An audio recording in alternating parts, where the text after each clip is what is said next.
For centuries, medieval builders used a method so effective that entire structures outlasted the people who built them. Yet the knowledge quietly vanished with the rise of industrial lumber. This is not folklore or romantic exaggeration. It is a documented, practical technique that hardened timber against rot, insects and moisture using nothing more than controlled smoke.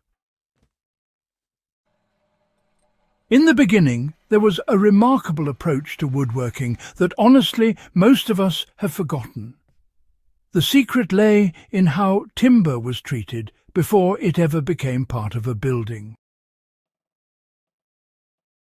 If you've ever stood inside a medieval hall or church and wondered why its beams are still sound after hundreds of winters, well, this is the missing explanation. Why medieval timber survived when modern wood often fails. Medieval carpenters worked with green wood far more often than we do today. Kiln-dried lumber did not exist, yet their beams resisted decay for centuries. The reason was not luck or superior forests, it was smoke curing. Freshly cut timbers were exposed to cool, resin-rich smoke for weeks or even months before construction. This process altered the chemistry of the wood itself. Smoke deposited phenols, resins, and organic acids into the outer layers of the timber, creating a hostile environment for fungi and insects. At the same time, slow drying reduced internal stress, preventing cracks that allow moisture to enter. Now, let's talk about how smoke curing actually changed the structure of wood. When timber is exposed to steady smoke, heat gently drives out moisture while smoke particles bond to the wood's surface. These compounds act as natural preservatives. They block fungal growth, deter wood-boring insects, and reduce the wood's ability to absorb water later on. Medieval builders didn't describe this in chemical terms, but they understood the result. Smoked beams stayed harder, darker, and far more durable than untreated wood. That's exactly why roof timbers above open hearths often survive longer than enclosed structural wood. Hearth smoke was not an accident, but really a design choice. In medieval homes and halls, open fires burned day and night. Roofs were built high, not just to vent smoke, but to bathe rafters and beams in it continuously. Over years, this slow exposure completed the curing process, making the wood, remarkably resilient. In barns and halls, freshly cut beams were deliberately installed above hearths to accelerate preservation. Smoke blackening was not cosmetic damage, it was protection. Builders knew that timber exposed to smoke would resist rot even in damp climates. Back then, dedicated smokehouses were used for timber preparation. Beyond domestic structures, some medieval workshops actually used smoke sheds specifically for timber. Beams were stacked above smouldering fires fueled by resinous woods like pine or oak. The fires were kept cool enough to avoid charring, but steady enough to produce dense smoke. This could last for weeks, honestly. The goal was penetration, not burning. Wood treated this way was reserved for load-bearing elements, ship parts and structures exposed to moisture. So why did this method disappear from common use? The loss of this technique was not because it stopped working. It was because speed replaced patience. Industrial sawmills, chemical treatments and kiln drying allowed wood to be processed quickly. Smoke curing took time, space and constant attention.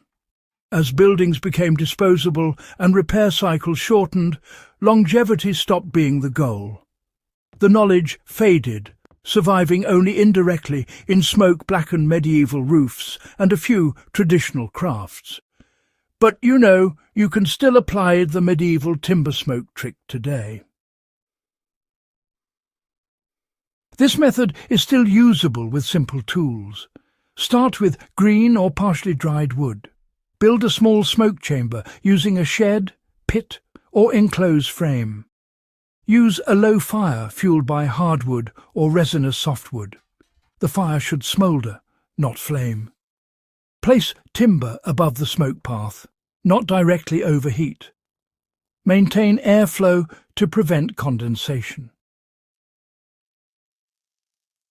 Smoke the wood for several days to weeks, depending on thickness.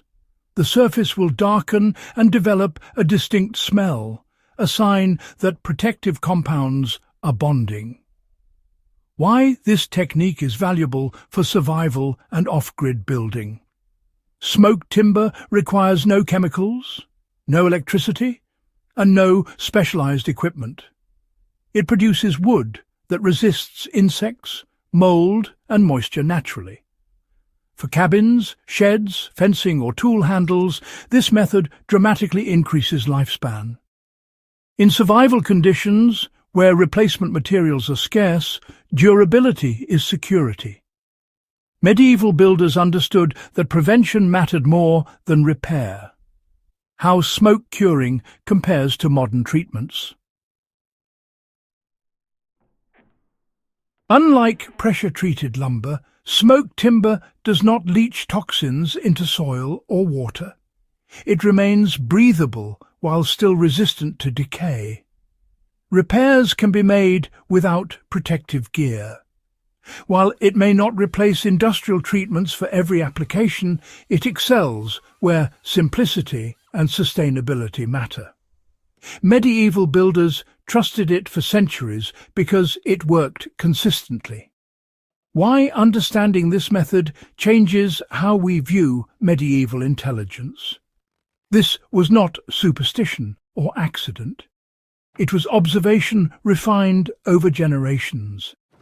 Builders noticed which beams lasted and adjusted their practices accordingly. The medieval timber smoke trick represents a mindset that valued long-term thinking over speed.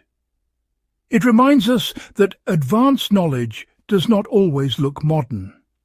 What this forgotten technique teaches us today. The survival of medieval structures is proof that low-tech solutions can outperform high-tech ones when designed with care.